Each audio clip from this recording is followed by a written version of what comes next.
दरिया की लहरों से मैंने कुछ सवालात किए थे जो कि हैरानकुन जवाबात मौसूल हुए हैं। जी दोस्तों, इन लहरों ने कुछ ऐसे पैगामात, कुछ ऐसे पोशीदा राज मुझे बताए हैं जो आपके और मेरे अमली ज़िंदगी में बहुत ज़्यादा काम आ सकते हैं। इन लहरों के जो पैगामात है, ये पैगामात कोई आम ख़ास पैगाम नहीं है। इनके पैगाम में एक पूरा दुनिया बसा हुआ है। इनके पैगाम में एक ऐसा असर है, इनके पैगाम में एक ऐसी अपनायत है, इनके पैगाम में एक ऐसा मोती पोशीदा है जो कि हमारे अमली ज़िंदगी में बहुत ज़्यादा काम आ सकता है। हमें तूफ़ानों में खड़ा कर सकता है, हमें मुश्किलात के आगे डट के रहना सिखा सकता है। इससे पहले, इसके पैगाम आप तक पहुंचाने से पहले, इन लहरों के पैगाम जो है वो आप तक मुंतकिल करने से पहले मैं यहाँ की कुछ थोड़ा सा आपको मंजरकशी करना चाहूँगा। ये ख़िज़ा का मौसम है। इस वक्त चारों तरफ दरख्तों ने ख़ुद को नंगा किया है, तमाम पत्तों को ख़ुद से जुदा किया है। इसके साथ साथ जो पत्ते हैं, ये पत्ते आके ज़मीन में मिट्टी के साथ शामिल होने की कोशिश कर रही है। इसके साथ साथ तमाम जो पहाड़ है, ये पहाड़ भी बिल्कुल जो है वो ब्लैक सा हो गए हैं, काले से हो गए हैं। इनके ऊपर जो रौनक थी वो भी ख़त्म हो चुका है। इसके साथ साथ जो दरिया की तेज़ बहाव थी, जो इसकी तकब्बुर और गुरूर थी, वो भी एक हद तक कम हो चुका है। ये जो दरिया है, ये दरियाए सिंध है। दरियाए सिंध के किनारे पे बैठ के इस वक्त मैं ये वीडियो शूट कर रहा हूँ और लहरों से बात कर रहा हूँ। इन लहरों के आगे मैंने कुछ सवालात रखे थे। इन सवालात के कुछ हैरानकुन और अमली ज़िंदगी से मुतल्लिक़ कुछ ऐसे राज इसने बता दिए हैं। अगर हम इनके ऊपर अमल करते हैं तो मुझे एक उम्मीद है कि ज़िंदगी में बहुत तब्दीलियाँ आ सकती है। ज़िंदगी के जो सख्त मोजे हैं, इनके सामने हम डट के खड़ा हो सकते हैं, इनसे हम दूर नहीं भाग सकते हैं।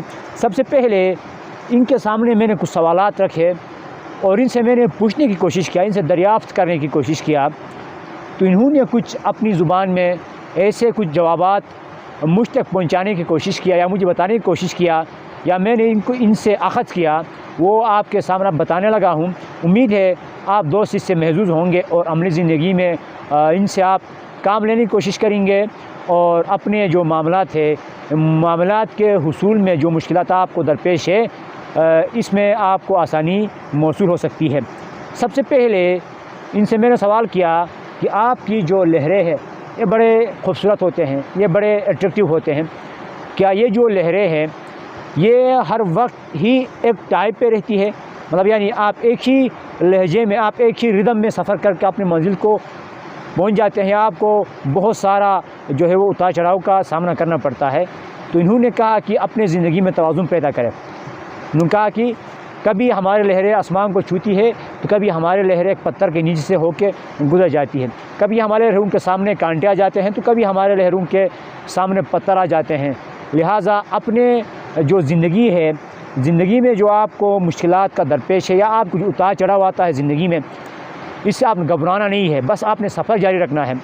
अभी गिरा हूँ, अब कैसे सफ़र करूँगा? अभी मामला ख़राब हुआ है, अब हालात मेरे हक़ में नहीं है, अब जो है वो ज़माना मेरा मुखालिफ है, अब जो है वो हर चारों तरफ से मैं गिर चुका हूँ, अब सफ़र कैसे करूँगा? ऐसा नहीं है, बल्कि हर वक्त आप हरकत में रहे। इससे क्या होगा? इससे भले आपकी जो उतार चढ़ाव है उसमें कमी हो, मगर सफ़र जारी रखें ताकि आप मंजिल तक पहुँच जाएंगे। उसके बाद इसने कहा कि आपके जो मुश्किलात है, इन मुश्किलात में एक पैगाम पोशीदा होता है, आपने इन पैगाम को समझने की कोशिश करना है। लहरों के मुताबिक हर एक मुश्किल में एक मौका छुपा होता है, आपने मौके को तलाश करना है। इनसे मैंने पूछा कि ये जो मुश्किलात है, मुश्किलात में हमारे लिए मौका कैसे पैदा हो सकता है? तो इन्होंने कहा कि जो मुश्किलात आपके साथ है या आपकी ज़िंदगी में जो मुश्किलात है, जिन मुश्किलात से आप गुज़र रहे हैं, जो तकलीफ़ात आपके ऊपर आए हुए हैं, ये तकलीफ़ात आपको गिराने के लिए, आपको रोकने के लिए, मंजिल से आपको दूर करने के लिए नहीं आए हैं, बल्कि ये जो मुश्किलात और तकलीफ़ात है, ये आपको कुछ नया सिखाने के लिए आए हैं। ये आपकी जो पहले वाली ज़िंदगी है, इसको चेंज करने के लिए आए हैं। ये जो मुश्किलात है, ये आपको एक नया इंसान बनाने के लिए आए हैं। तो लिहाजा आपके लिए जो मुश्किल है, हर एक मुश्किल के अंदर आपके लिए कोई ना कोई पैगाम पोशीदा होता है। आप उस पैगाम को समझना है और उसके ऊपर अपने अमली ज़िंदगी के ऊपर उसको इम्प्लीमेंट करना है ताकि आपकी ज़िंदगी बदल जाएगी। इसलिए आपने ज़िंदगी में आने वाले तमाम मुश्किलात से आपने घबराना नहीं है। तो लिहाजा आपने जो दूसरा पैगाम इस समय मौसूल हुआ है वो है मुश्किलात में मौका। इसके बाद फिर इसने कहा कि कभी भी आपने जो अपने ज़िंदगी के मामलात है इसमें इस्तिकामत और क़ुव्वत दिखाना है।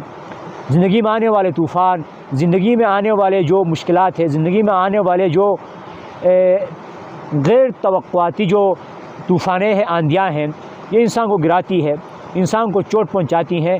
इसके बावजूद भी आपने गिरना नहीं है, इस्तिकामत दिखाना है, क़ुव्वत दिखाना है। भले आप चोट खाओ मगर आप होंठों पे मुस्कुराहट होनी चाहिए, भले आप गिरो मगर आप में उठने की हिम्मत होनी चाहिए, आपको चोट लगे मगर आप मुस्कुराने की आदी होना चाहिए। इससे क्या होगा? क्या मुश्किलात में मुस्कुराने से हमारे मुश्किल ख़त्म हो जाएंगे? क्या मुश्किलात, तकलीफ़ात, आंधियों में खड़े होने से मुश्किल ख़त्म हो जाएंगे? नहीं, मुश्किलात तो ख़त्म होंगे नहीं। जो मुश्किल आई है सो आई है, वो मुश्किल जब तक है सो है। अगर अब ऐसा है तो मुश्किलात में खड़े होने से हमें क्या फ़ायदा होगा? मुश्किलात में खड़े होने से एक ही फ़ायदा होगा, वो ये कि जब आप अपने तरफ से मुकम्मल लड़ाई लड़ेंगे, अगर आपको ये मुश्किल गिराती है, ये तकलीफ़ पहुंचाती है, तो एक चीज़ आपको मिलेगा, वो है सुकून। यानी आपके दिल में इत्मीनान पैदा होगा, आपको क़ल्बी सुकून मुयस्सर होगा कि मैंने तो अपनी तरफ से मुकम्मल लड़ाई लड़ी थी मगर जीता नहीं हूँ, हार चुका हूँ, तो मैं क्या कर सकता हूँ। और दूसरी बात ये कि ये जो चीज़ है आपको एक नई जंग के लिए आपको तैयार करेगी, ज़िंदगी की एक नई मुश्किल में खड़ा करने के लिए आपको तैयार करेगा। इसलिए आपने जो मामला थे इसमें क़ुव्वत और इस्तिकामत दिखाई है। इन लहरूं की तरह आज तक इन लहरूं ने कभी अपने इस हरकत को कम नहीं किया है। ये बहुत लंबा रास्ता तय करते हैं, कहीं चट्टानों को काटते हैं, कई जंगलों से गुज़र जाते हैं, कई पत्थरों से होकर गुज़र जाते हैं, ये कहीं जो है वो कांटों को चीरते हुए बड़े तकलीफ़, बड़ी मुश्किल और बड़ी जतन के बाद बिलाखिर जाकर समंदर में पहुंच जाते हैं। तो ऐसा मुमकिन नहीं कि हम एक ही जगह में बैठ के अपने मामलात हल करें, अपने मंजिल को पहुँचे। तो लिहाजा अपने मामलात में इस्तिकामत और क़ुव्वत दिखाने की कोशिश करनी चाहिए। इससे हमारे ज़िंदगी में बहुत सारे मामलात बेहतर हो सकते हैं। उसके बाद इसने कहा कि आपने एक चीज़ छोड़ना नहीं है। आपके अंदर जो है वो तवाज़ुन का उसूल भी आ गया, इस्तिकामत और क़ुव्वत भी आ गया, मुश्किलात में आपने मौका भी तलाश किया। अब रह जाता है एक ऐसा चीज़, आपने बहुत ज़िंदगी में बहुत सारे मामलात देखे हैं, आपने बहुत चीज़ों को परखा है, बहुत सारी चीज़ों में आपको नाकामी जो है वो हासिल हुई है, आपने बहुत सारे जंग लड़ी मगर आपको जीत नहीं मिल रही है। तो अब क्या करें? क्या हिम्मत हार के बैठ जाए? नहीं, दरिया की लहरें कहती कि आपको नहीं, आपको बैठना नहीं चाहिए, बल्कि आपको अपने इस्तिताअत और इस्तिकामत के साथ साथ आपको आगे बढ़ना चाहिए। आपने अपनी इस्तिताअत को देखना नहीं है, अपने क़ुव्वत को, अपने अज़म, अपने डिटर्मिनेशन के मुताबिक आपने आगे बढ़ते रहना है और हर वक्त तलाश करते रहना है। इस दरिया की तरह, लहरों की तरह ये लहरें क्या करती, बार बार उछलती है, कूदती है, उछलती है, कूदती है। ये अपने सफ़र को कभी रोकते नहीं है, इसके रास्ते में आने वाले हर एक चीज़ को ये काट के अपने मंजिल के हुसूल की जानिब बढ़ती है। इनका कहना ये है कि आपने कभी भी अपने हिम्मत को हारना नहीं है, कभी भी आपने ख़ुद को गिराना नहीं है, कभी भी आपने मुश्किलात से डर के, मुश्किलात से घबरा के अपने मंजिल से पीछे हटना नहीं है, बल्कि आपने तलाश को अपने जारी रखना है। क्या पता रात आखिरी पहर आपको मिल जाए, क्या पता सुबह के वक्त आपको मिल जाए। अगर आपकी तलाश जारी है तो आपको तो मिलना ज़रूरी है। अगर आप लोग एक ही जगह में सफ़र किए बग़ैर, हरकत किए बग़ैर है तो आपको कुछ मुयस्सर नहीं होगा। जो लोग तलाश में रहते हैं उनको जो है वो ज़रूर मिलता है। इसलिए कासिम शाह साहब की किताब है अपनी तलाश, ये भी अच्छी चीज़ है, आप इसको एक दफ़ा पढ़े, आपको मज़ा आएगा। उसके साथ साथ अब मामला आता है नेक्स्ट जो है वो तस्लीम और कबूल करना सीखिए। हम अपने ज़िंदगी में अक्सर अपने जो मुश्किलात, तकलीफ़ात जो आ चुकी है, हम इनको तस्लीम नहीं कर पाते, हम इनसे दूर भागने की कोशिश करते हैं। अगर अपने मुश्किलात और तकलीफ़ात से दूर भागे तो क्या मिलेगा? क्या इन मुश्किलात से दूर भागने से मुश्किल ख़त्म हो जाएगी? जो नाकामियाँ, जो रिजेक्शंस हमें मिले हैं, क्या हम इनको कबूल न करें तो क्या ये दूर हो जाएंगे? कभी ऐसा नहीं होगा, ये दूर नहीं होंगे। ये इनका हमारे साथ रहना अटल है। तो बेहतर नहीं है कि हम अपने इन मामलात को, इन हक़ाइक़ को, इन मजबूरियों को, इन आंधियों को कबूल करें। कबूल करने से क्या होगा? कबूल करने से हमें अमली ज़िंदगी गुज़ारेंगे, हमें ज़िंदगी का सबक मिलेगा, हमें लड़ने का हौसला मिलेगा, हमें आगे बढ़ने के मौक़े नज़र आएंगे, हम एक नई अंदाज़ में ज़िंदगी जी सकते हैं। तो लिहाजा लहरूं के पैगाम के मुताबिक कभी भी आपने अपने हिम्मत को हारना नहीं है, आपने तस्लीम करना है, कबूल करना है, अपने मामलात को बेहतर तरीके से चलाने की कोशिश करना है। उसके साथ साथ आखिरी और इम्पॉर्टेंट चीज़ ये लहरें कहती है कि आपने मोहब्बत और मेहरबानी के तमाम रिकॉर्ड तोड़ना है। जी दोस्तों, ये जो चीज़ है ये बड़ा सख्त चीज़ है, ये बहुत ही ज़्यादा हसीन, बहुत ही ज़्यादा कीमती मोती है।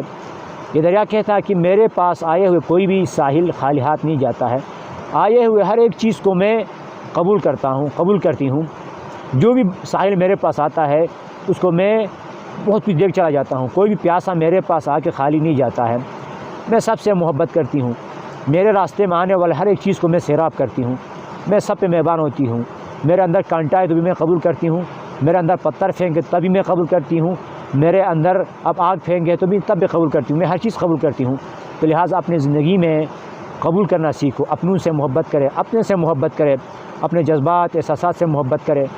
इसके साथ साथ आपने जो है वो मेहरबान होना है, अपनों पर मेहरबान, अपनों के ऊपर मेहरबान, अपने इर्द गिर्द की चीज़ों पर मेहरबान होना।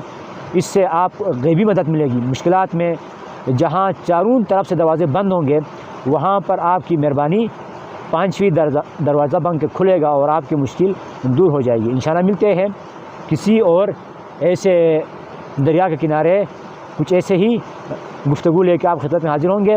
मुझे उम्मीद है आप दोस्तों को ये अच्छा लगा होगा। अगर आप लोग इस यूट्यूब चैनल पे अली पहाड़ी वाले पे नए हैं तो आप लोग जुड़ सकते हैं हमारे साथ। मिलते हैं नेक्स्ट वीडियो, तब तक अल्लाह हाफ़िज़।